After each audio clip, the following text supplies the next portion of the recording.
put the pressure on the way up, you could roll over your fingers and really slice them. You're going to start with your two fingers, your thumb on the spine, and your forefinger or your index finger on the heel.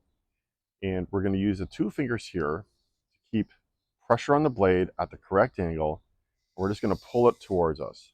Loose on the way up, and we'll just pull down like that. And what we're going to do is keep moving our fingers down and work section by section.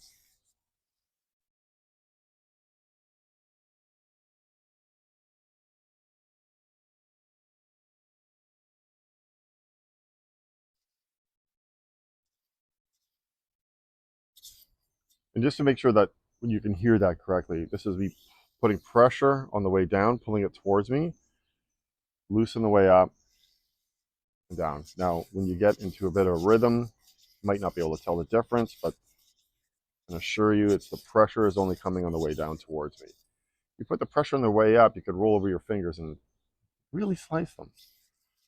So just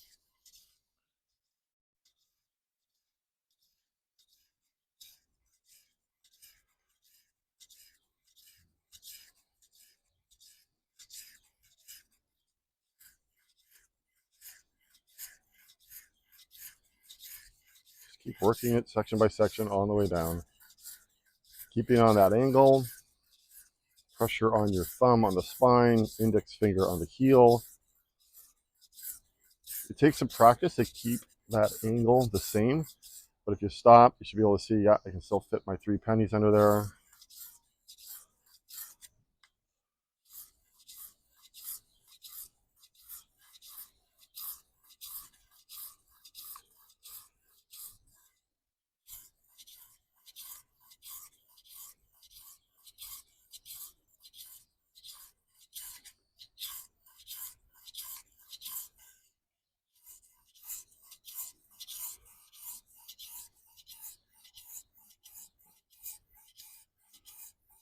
Now, as you get close to the end, it's hard with the heel to get that corner, so I do tend to straighten it out a bit.